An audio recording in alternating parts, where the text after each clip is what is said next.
When you dance with the devil, you wait for the song to stop. This is All Films Worth Watching. Thank you for tuning in once again. I'm Thomas, I'm Jeff.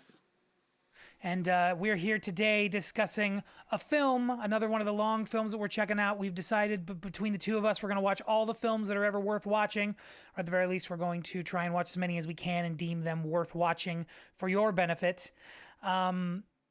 Today we're looking at let me pull up my information here, the 1998 black crime comedy, Lock, Stock, and Two Smoking Barrels, written and directed by Guy Ritchie.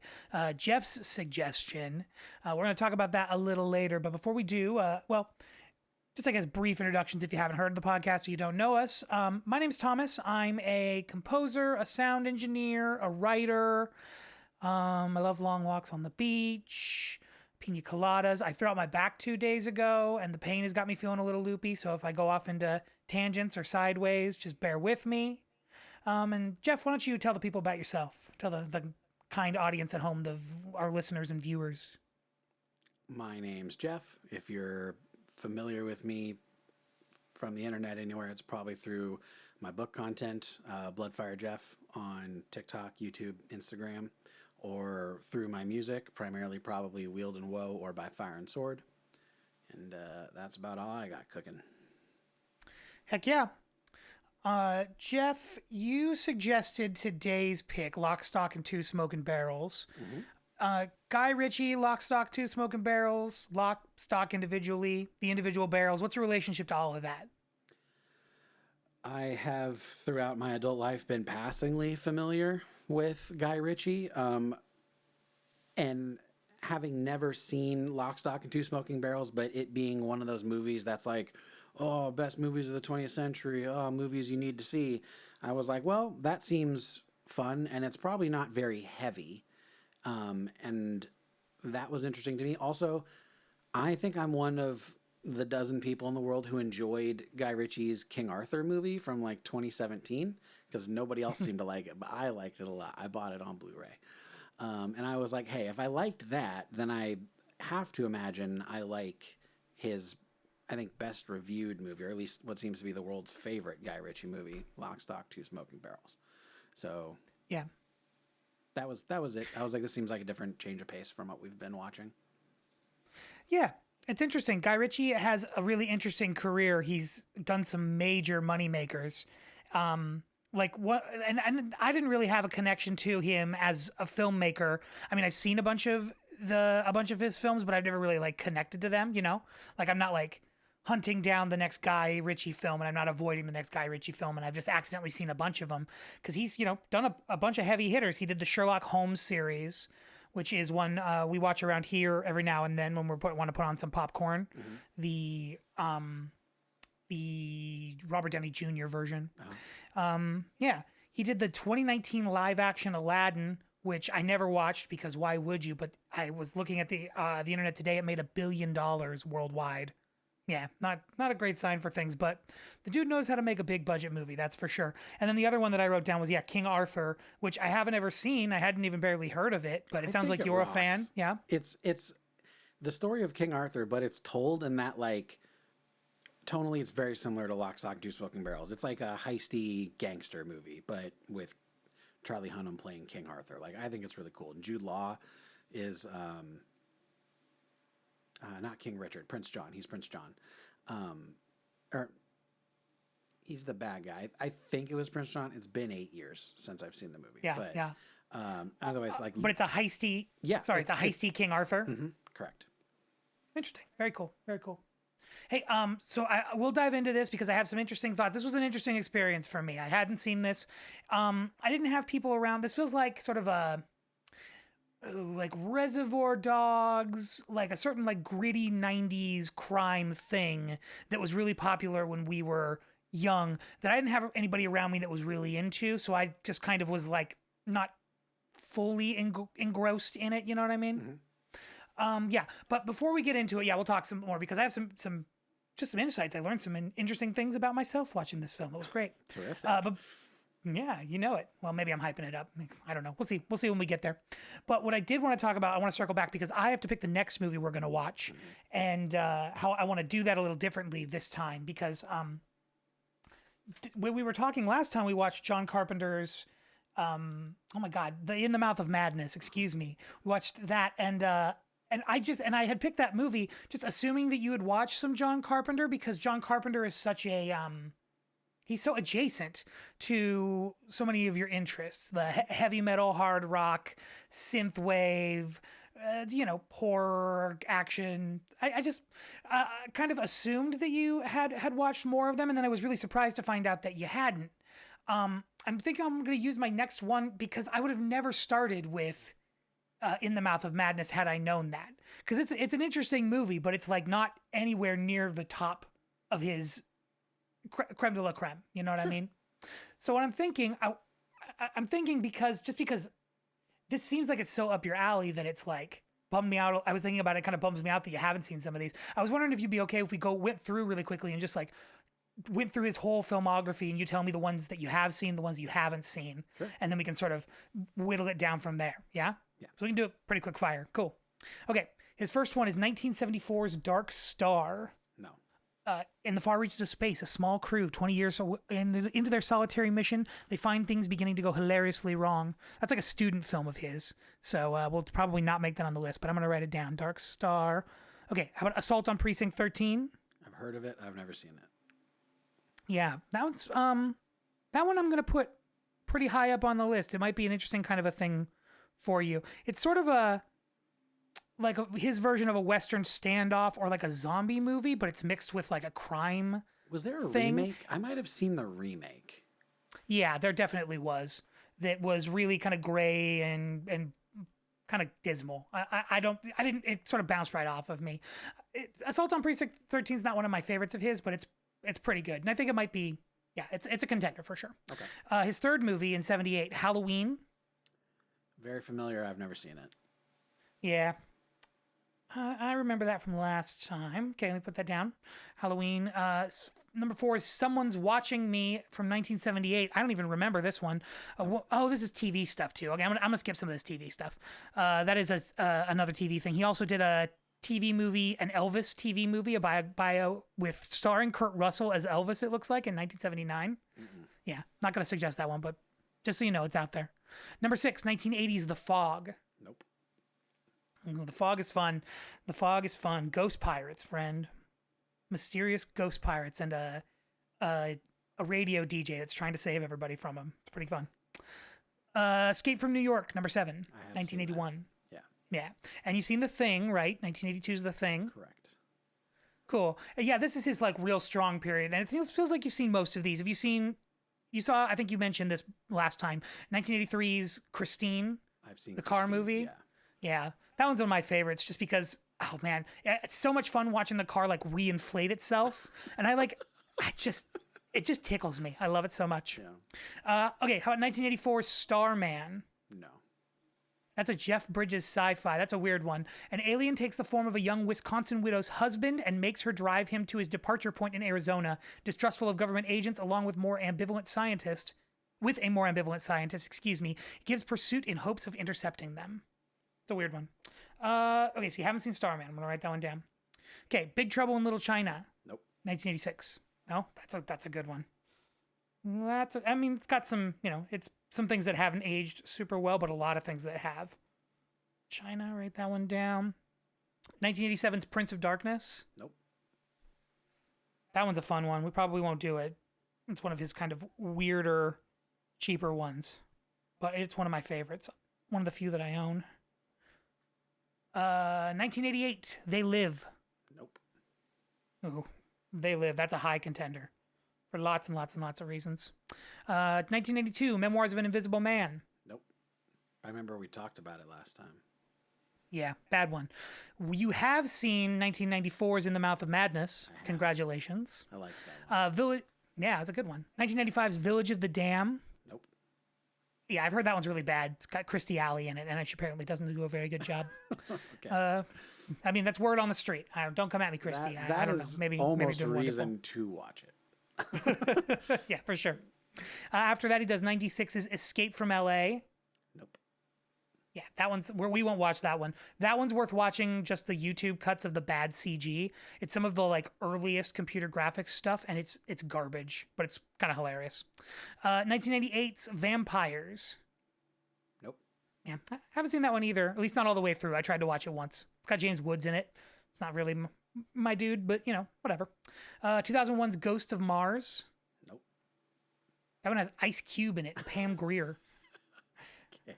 I haven't seen that one either, but that's the last one that he did for a long time, and then he did one in 2010 called The Ward that I won't make you watch. The Ward is a kind of a snooze fest, unfortunately, and that's where he left it. All right, I have a big list here. I'm gonna say just looking at this right now, I'm gonna narrow it down to They Live, Big Trouble in Little China, and Assault on Precinct 13. I'll think on that. Remind me at the end of our time together, we'll pick one for our next month's episode. Okay. Cool. All right, friend. You ready to dive into this zany, veiny crime comedy Very. caper full of bulging, angry white guys? Hell So yeah. many bald, angry white guys. So pasty. So rageful. All right, let's start from the top.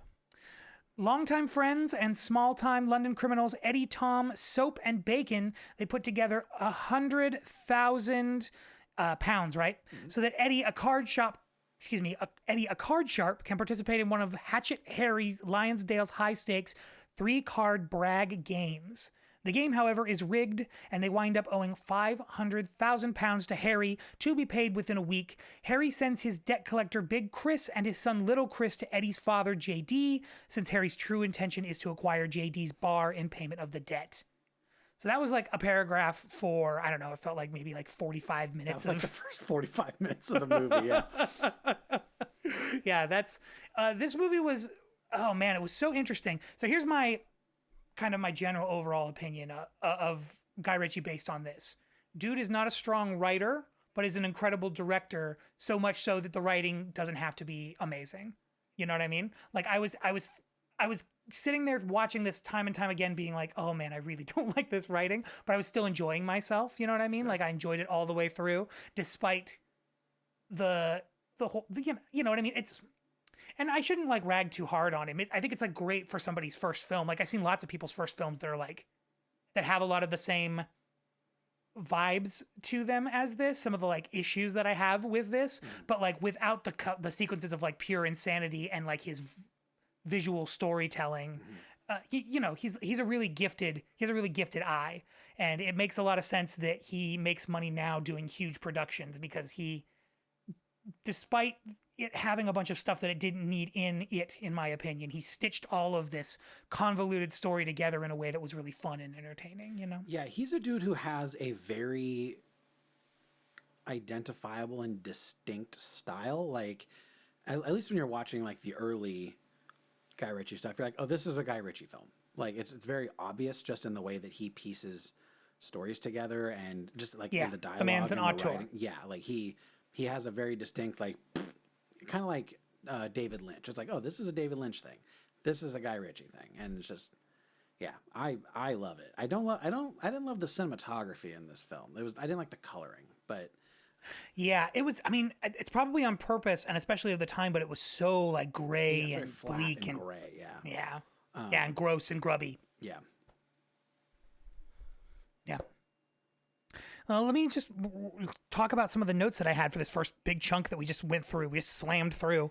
I like the sort of the off-kilter font. I thought that was neat of the opening title credits. Mm-hmm. That's it's something that I'm starting to notice in my older age, that you can get a tip off of a movie is going to have a cohesive feel if the font has a if there's like a care put into the font, you know, in a way that's like I'm getting judgy of fonts in my middle age. It's like the thing that I'm getting dorky about. Yeah.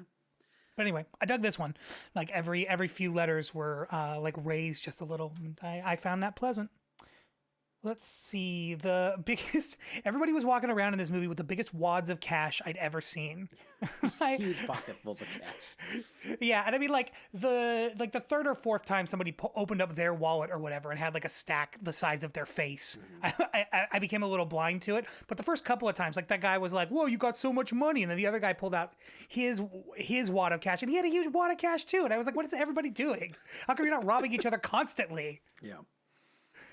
Just take each other's money and call it a day, you know?"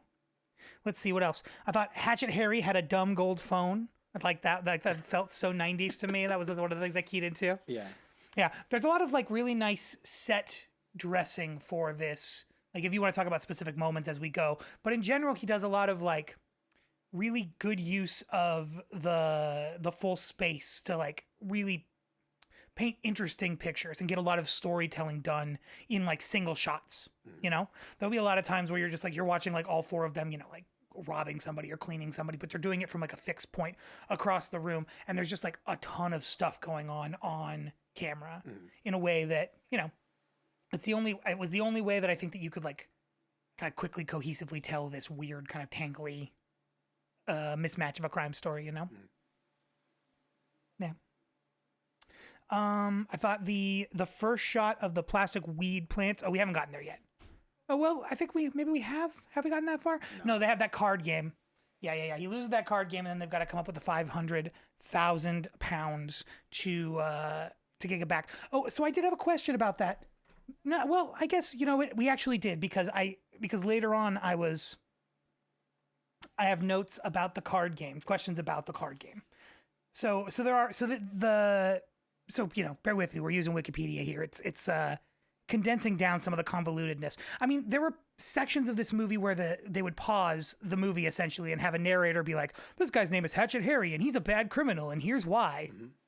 I like Yeah, that. because there's just like it didn't bother me necessarily. You had to do it a lot. It was like, let me just introduce everybody individually, and here they are, and here's their thing. So it was just like, you know, I've said it already. It was a kind of convoluted. It was all over the place. But we do in this first, you know, 45 minutes, we do go to that weed place because they have that first shot with the weed plants that were like so plastic and fake looking. It was like the fakest weed plants I've ever seen. Maybe I just keyed in. I'm the only one that's going to key into that, but it was like they shook at the same time and like shimmered in that plasticky way. Like they like caught the light as like the way that plastic leaves do. Yeah. So yeah, I thought that was funny. And you know, you don't want to fault somebody for making a low budget film, you know, or a lower budget film, but it was kind of funny.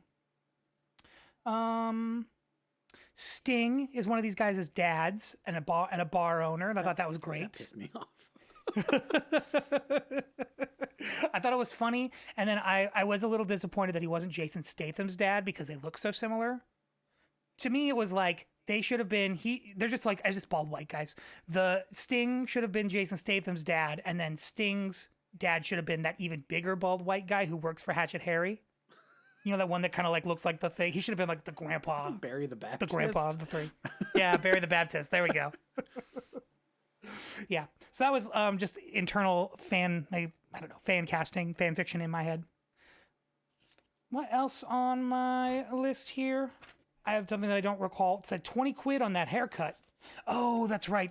Because he hires those two. Let's see. It's 200. They're going to talk about this. 200. They're going to talk about this next. Yeah. But one 200, thing. he says 200 Yeah, quid? it's Oh my 200. God, that's even worse. One of the things before we jump into the rest of the plot is that like one of the things I like about Guy Ritchie stuff is he presents like the mob things in almost like a fairy tale way, like an urban fairy tale way, where like everybody has a nickname. Only some of the nicknames are explained. Like Hatchet Harry, they get because he's like violent, right? Barry the Baptist because he likes to drown people. But then like we have Soap, and they explain why Soap is called Soap. But then Jason Statham's called Bacon, and I don't think they gave an explanation for that. And then like we meet another gangster named Dog, and no one says why. Like he's just like, oh, that's Dog, that's Bacon. It's whatever. And I think that's fun. It builds, I think it's good world building. Like as something that I pull a lot from books is like, I think it's good character development for like relatively minor characters who we aren't going to learn a lot about through the story. It just kind of shapes them in a way very quickly by giving someone a nickname that is, I think, indicative of who they are. Like Nick the Greek, obviously, he's Greek. Like that's it. And he's very Greek. Wears a lot of rings, big gold chain. He looks like every other stereotypical Greek I've ever seen in a movie. Yeah, totally. Yeah, the nicknames is, yeah, I totally agree that that's a great way to world build. I think it just leaned a little heavy, like I didn't need all of the backstory for some of it. Mm. I think I would have enjoyed it if it had been pared down just a little bit. Like I don't need to know why Barry the Baptist is Barry the Baptist, you know. Like I can figure it out as we go, you know. Hatchet Harry, you know, you throw a hatchet, eventually I'm gonna figure out, oh, that's probably why you call him Hatchet Harry, you know. If you're gonna throw the hatchet anyway, you don't need to explain to me where the name came from.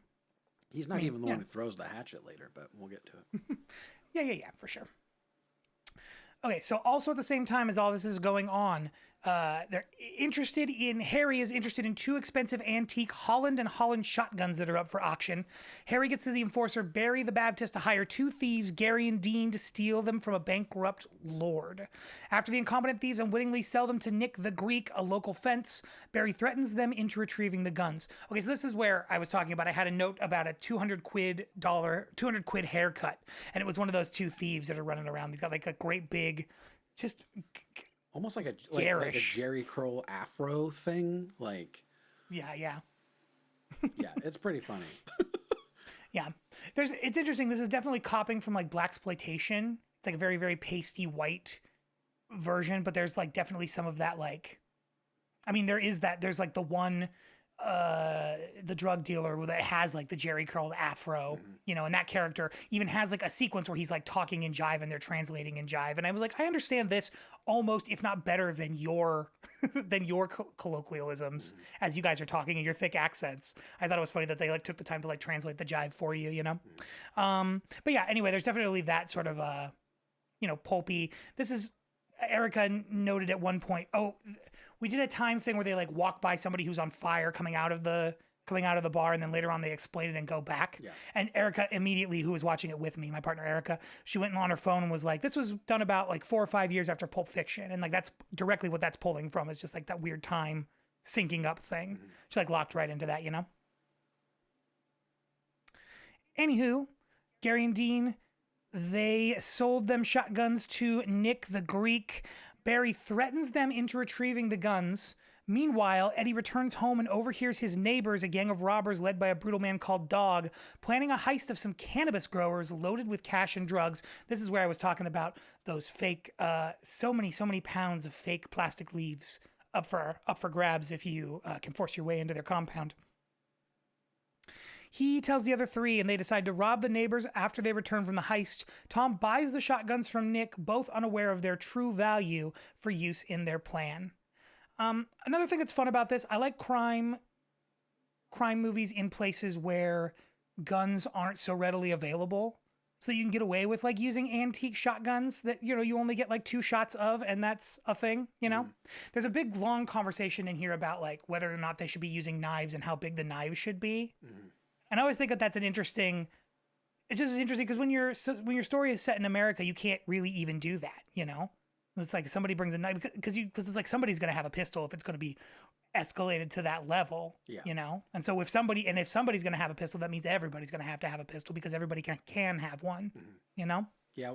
So anyway, at one point, Tom, when he's talking to Nick the Greek, he's like, "Are these muskets? Are they 700 pounds because they're 700 years old? Like, are they gonna make fun of me because the gun is so long?" And they're like, "Yeah, it was pretty funny." yeah. There was this one. I'm actually glad it's not mentioned here. I'm just going to bring it up, especially if you're, you know, haven't checked this film out and you're particularly, I don't know, content averse. They do have this like terrible they have this terrible like sort of a gay joke ramble thing for a moment when they're trying to come up with ideas to come up with money, and one of them is like, we should start a dildo company with a really really offensive name, and then cash the checks under a pseudonym that's way normal, but then offer them a refund without paying for it, but have them have this like really offensive, like loud, brash name, and nobody's gonna ever cash that check because they're not gonna be nobody's gonna want to tell their banker that they're doing butt stuff. Mhm. And then the guy was like, "Yeah, but we need to get stuff now." and that's like a 6-month plan. So it was like, It was like a non sequitur. It was pretty funny. yeah, it was like it was like homophobic and stupid. It was like Yeah, pointless just for him to be like, homophobia, yeah, but it's still a good idea. Yeah, he's like, what's the Yeah, so turnaround on that? 4 months? We need it in 4 days. Still a good plan. yeah, just for the record, disagree. Don't think it's a great plan.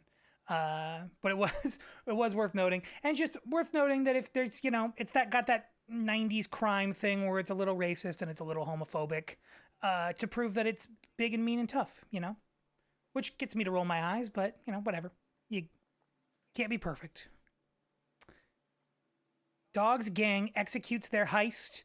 They have this whole thing where they get stuck inside or behind a gate that's installed at the place that they're trying to rob, and then they end up blowing off somebody's foot to like convince somebody to open the door so that they don't blow off the rest of his leg. I thought that was pretty creative, pretty gory, pretty nasty without being like too gnarly, And despite a gang member's death by his own Bren gun, oh, that was so nice. And this is like totally simplifying this whole moment. He brought that big giant chain, or Machine gun. Yeah. Why is it called a Bren gun? Do you know? I'm going to click it. Let's see what this tells me. A Bren light machine gun was a series of light machine guns made by the United Kingdom in the 1930s and used in various roles until 1992. Best known for the role in the British and Commonwealth Forces Primary Infantry in World War II. It was also used in the Korean War and was in the Falklands. Okay, so that makes sense because it's probably something that he like picked up black market through the military and that was like recently out of commission. So that makes sense. I was like, I wasn't like questioning it too much, but it was a little silly. But that makes sense that like around that time, if those had all been decommissioned, you could get a hold of one of those gigantic machine guns. Yeah, and he like sets it aside, and this like stoner chick that's been like barely like nodding off from all the weed, which is silly because you have to smoke a lot of weed to be doing that. Like gets up and blasts a bunch of these guys with that Bren gun before getting. She slows down like a sloth, and the main bad guy just like kind of walks over and punches her. She runs out of bullets or something. He just walks over and decks her. Yeah, and then she just kind of like stops again because she's been like she like was wearing clothing that like blended into the couch that she was, and that's how she snuck up behind them, is that she looked like a pile of laundry. Mm-hmm. Yeah. Well, yeah, there's a joke earlier where like someone sits on her by accident because they don't see her on the couch. Yeah, Dog does when he's scoping out the place or buying from the dealers for that time. Outside, they have an incriminating encounter with a traffic warden where one of them ends up knocking him out, thinking they've killed him and throwing him in the back of the van, which I was like, that was one of those plot things where I was like, so that guy didn't hear the gunshots or is choosing to ignore them, and the fact that guy is like knocking out that officer instead of just taking his parking ticket, I thought was an interesting thing. I was like, if you just let him take the parking ticket, I think he would have probably went away before anybody showed back up with like weed or blood or anything on them. It probably would have, been halfway across that little country of theirs before anybody figured anything weird out was happening. Especially if he hadn't heard that gigantic gunfight that had just happened, Yeah. Yeah. But anyway, nitpicky stuff. I just thought it was a little funny in the moment. Well, it also takes their crime from armed robbery to kidnapping. Like you can't you can't kidnap people. That's way worse. Yeah. This says they succeed returning with a duffel bag full of money and a van loaded with a bag of cannabis. But on the way, that traffic cop like wakes up and then they beat him till he's unconscious. Or no, is he? No, I'm sorry. That's the second group that gets a hold of the van. I'm getting ahead of myself. This one's convoluted. Excuse me. So yeah, they succeed. They return with a duffel bag full of money and a van loaded full of bags of cannabis. Eddie and his friends then ambush them in their apartment, which is like right next door, right? We talked about that, how they had those microphones. Well, we didn't actually talk about it, but the plot did. They have those microphones set up like through their grate so they could get all the details of the plan. Let's see. Eddie and his friends ambush them and escape in the van containing the cannabis and the warden.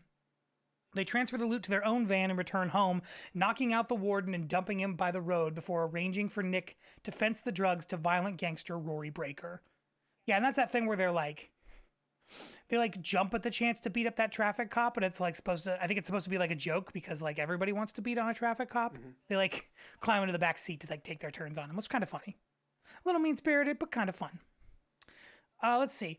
Rory agrees to buy the cannabis at half the price, but two of his men visit the house of the growers, discover that they have been robbed, and that the cannabis he just bought has been stolen from his own growers. Rory threatens, and that Rory, this is the guy that I was like straight out of Blaxploitation. He's got like a Jerry curled afro. He kind of talks a little stilt, in what I'm assuming is Rich's like take on jive. Sure. You know, like I don't know how, I won't comment on like how authentic it is, but it definitely has that sort of a vibe.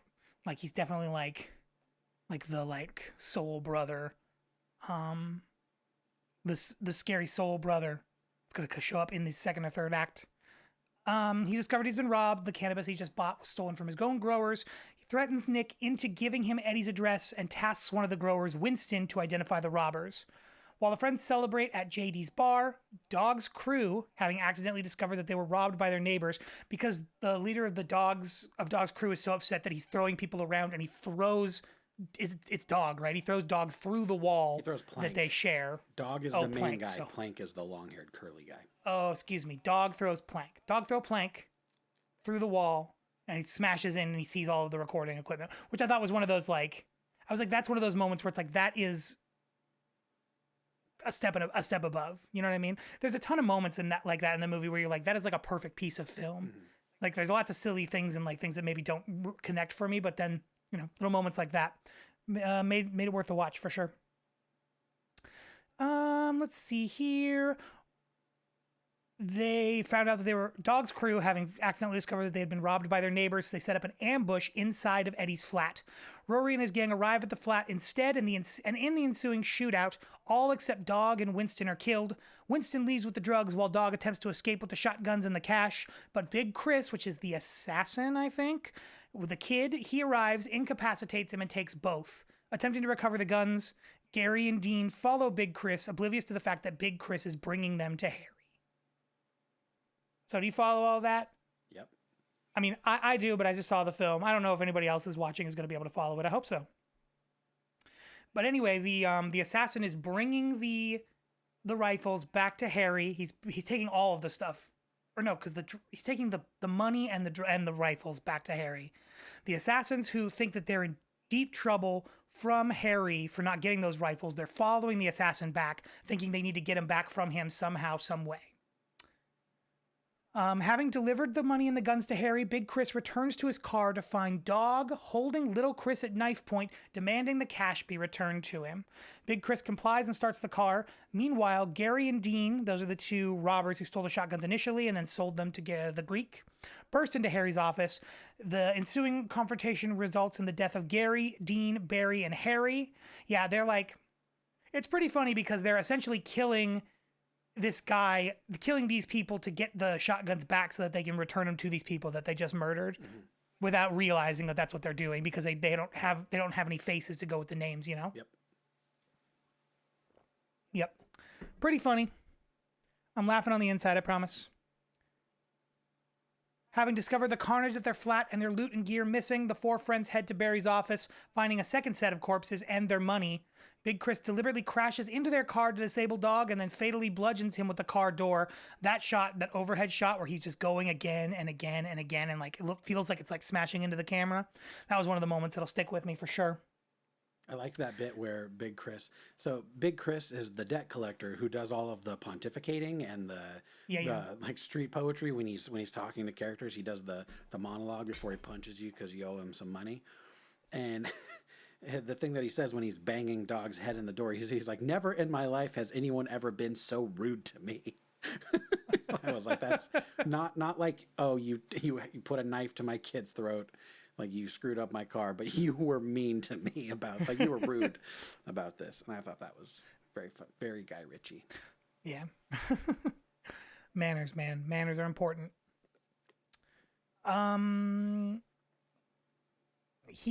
Big Chris then retrieves the cash from the unconscious Eddie, but allows Tom to leave with the shotguns after a brief standoff. The friends are arrested, but soon are released after the warden identifies Dog and his crew as the culprits. The traffic warden. He identifies Dog and his crew, and so the other people couldn't have been involved because they couldn't have gone to all those places along with the other people, so they get off. They go back to the bar, which I thought this scene was a little weird, where like Sting meets, or maybe Sting gets Eddie out of jail, or maybe he meets him out of I jail, think and they just like have a meets him. conversation. Yeah, and then he's like, "All right, well, I'll see you back at the bar. You have to walk from here." And then I think he drives immediately to the bar. Hmm. Yeah, just seemed a little senselessly mean. He probably could have given him a lift. Thought that was a little weird. Make Sting be so mean to his little baby boy. Anywho, back at the bar, Eddie, Bacon, and Soap send Tom out to discard the guns, as they are the only remaining evidence linking them to the case, despite Tom's protest, because they cost 700 quid, and he's not going to throw that shit away. While Tom is away, Big Chris arrives to announce his intentions of leaving the friends alone, but warns them not to seek him out in the future. Like, stay away. Big Chris then returns the bag their bag from which he had taken all the cash and which is now empty save for a catalog of antique weapons. Leafing through the catalog, the three friends learn that the shotguns are actually far more valuable. They're like 300,000 pounds, I think is what it said, something like that, 250 to 300,000. They're far more valuable, and they realize. They frantically try to call Tom to dissuade him from disposing of them. The film ends with Tom leaning over Battersea Bridge, holding his mobile phone ringing in his mouth as he attempts to drop the guns into the River Thames. And then I might have missed this. Do you know why he ended up having his phone in his mouth, other than needing it there for when the phone was ringing so that we could see it at the end of the movie? Yeah. So he had the guns wrapped up in a blanket on the ledge of the river, and he pushed them. But there was like a sub ledge, and the guns landed on the sub ledge. And he had to lean over, and his phone was in his pocket. So he took his phone out of his pocket so it wouldn't fall into the river, and put it in his Oh, mouth so he gotcha. could have both his hands. And then as he's reaching for the guns, the phone starts ringing. Gotcha. Yeah, and then we freeze frame with him. Like, is he gonna answer the phone before he tosses it off? We never know. We'll never know. And see, I didn't interpret that as like he was going to, once he saw that the rifles got, or the shotguns got caught on the ledge, that he was going to dump them. I thought that was more like he was going to retrieve them. Like there was just something in his eyes that I was like, I don't think he's going to dump them. I think he's going to be like, oh, okay, well I tried and it didn't work, so I'm going to keep them. But Yeah. I mean, it's definitely ambiguous. yeah. Like, there's a world where he picks that back up. There's a world where he stops everything he's doing and answers the phone and realizes that it's expensive since he doesn't have to like get rid of those things immediately. There's also a world where he throws them into the river and then answers his phone. And I think there's a world where he holds on to them and lies about it, or holds on to it and fesses up about it later. Yeah. Yeah, definitely open. Could be any way. I don't know. And then we roll credits, and that was Lock, Stock, and Two Smoking Barrels. So now it's time to pass our judgment, Jeffrey. We got to say whether or not this is a film worth watching and why. I will say that this is a caveated worth watching for me. I think it's skippable if you're not into the gritty 90s crime thriller. If Reservoir Dogs is more than enough for you, if Pulp Fiction is more than enough, if you don't need more of that in your life. I think it's probably skippable. I think it's I just think it's really interesting as context for the rest of Guy Ritchie's career, because what I kept thinking about it as I was watching it was like, even when there were pieces of it that I wasn't enjoying, or that were like, not hitting for me in a way that I would have liked them to, I was thinking like, I want to see what happens when you give this guy a bigger budget, like he was doing so much interesting visual storytelling that it didn't surprise me that he goes on to do like the live action Aladdin, because really what that job is like coordinating a million billion little bitty parts. Yeah. You know what I mean? And getting all of that stuff to like function cohesively.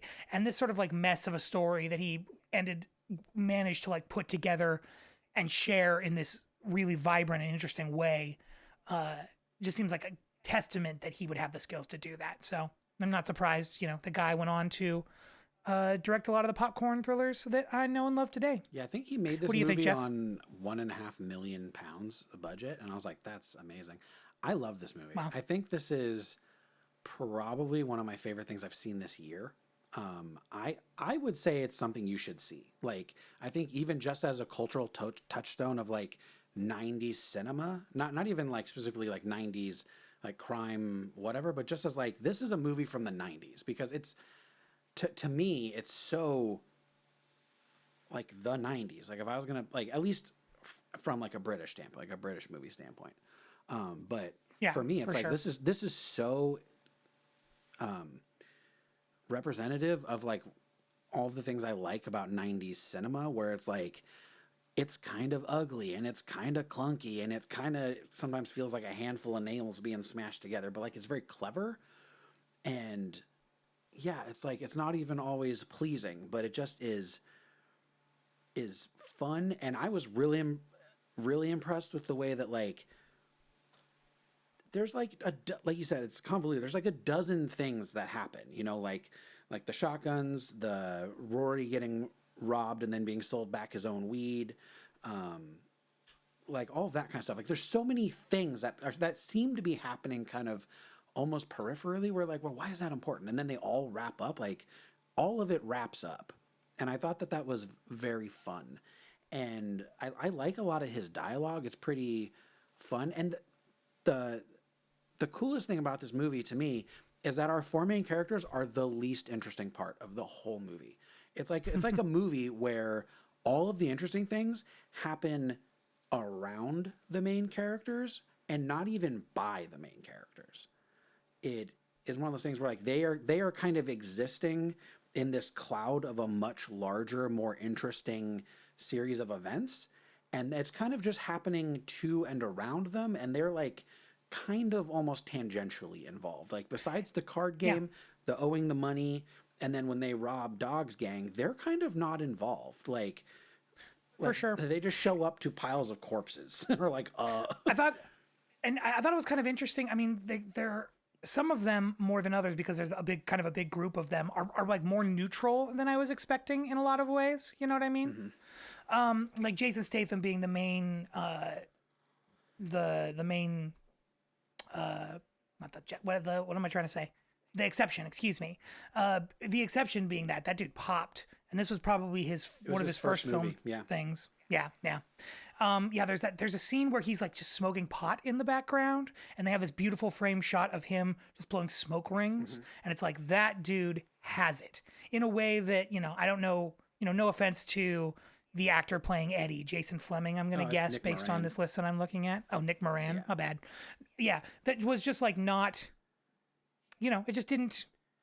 Oh, he looks like he was in Harry Potter and the Deathly Hallows. I'm Hmm. looking at now. Yeah. Yeah, let me pull. Sorry, I'm going down a hole. Yeah. No, but Who did he play? he was. I think he was the rat, like a different rat. Ron Weasley's pet rat, who's actually the wait, no, Scabrio. That's Scabbers. Anyway, okay, sorry, I'm getting distracted. Anyway, the point is that it was great. It was really, really fun watching a baby-faced Jason Statham. I was like, that guy, I want to watch punch people for the next 20 years, please. I like Jason Statham, kind of just like blanket statement. I'm a fan of Jason Statham, but it was fun to watch him do something where it's a film that was not based on his physicality. Like Sure. so many of his movies are like, you know, The Transporter or A Working Man or something where he's mostly there to be like a hard ass and then hit people. And there's none of that in this. Like he's funny, he's witty, Right. like, and it was And very and refreshing for me.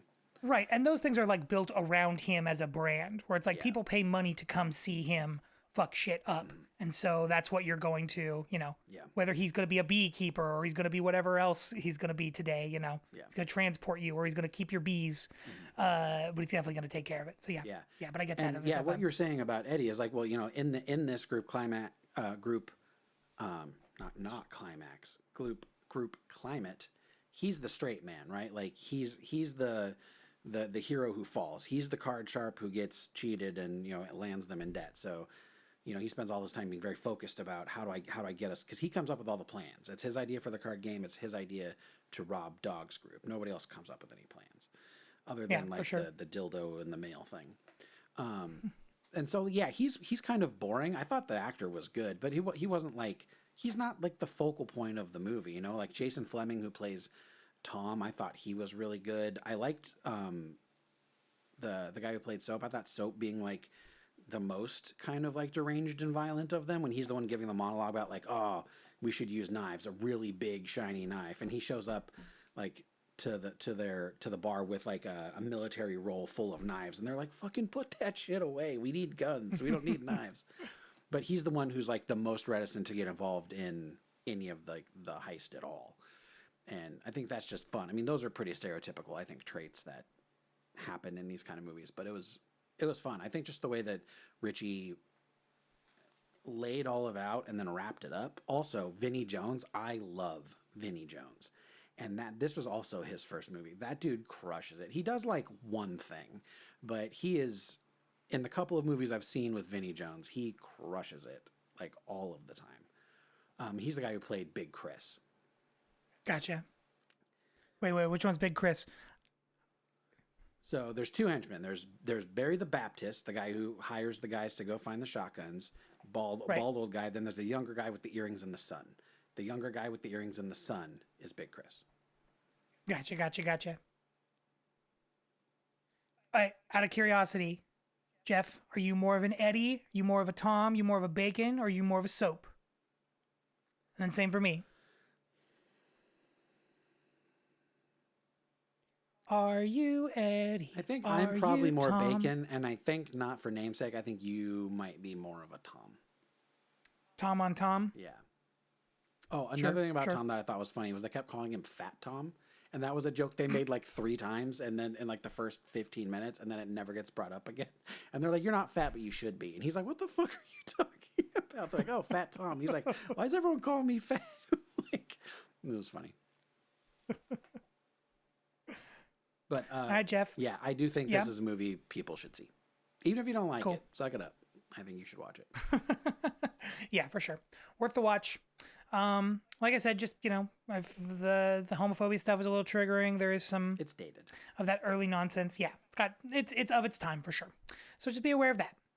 Cool. All right. Well, Jeff, I am about ready to forever hold my peace when it comes to Lock, Stock, and Two Smoking Barrels. How about you? Yes. Let's pick Anything? a John Carpenter movie. Cool. All right. I think, what did I say? I picked 3. It was Precinct 13, Big Trouble in Little China, or They Live. Mm-hmm. I think out of those 3, I might. Oh man, I might have just lost video. Looks like my disk is full. It's saving. Oh no, my video's shut down. Okay, the audio is here. We're gonna do this real quick, and I'm just gonna cut where it is, and we'll just go to the end. We'll just put picture not found. I'm gonna do They Live. I think it's gonna check a lot of boxes for you. We're talking aliens, we're talking Roddy Piper, we're talking Keith David, we're talking magic sunglasses. Okay. I think you'll love it. All right. Cool. All right, Jeff, anything else before we end, before we get out of here? Stay hydrated. Call your mom once in a while. Well, from my disembodied voice, and from Jeff still there, we wish you a lovely evening. We'll join you. Please join us, next month to discuss 1988's They Live. I hope the back pain didn't make me sound too crazy. Thank you. We'll see you next time.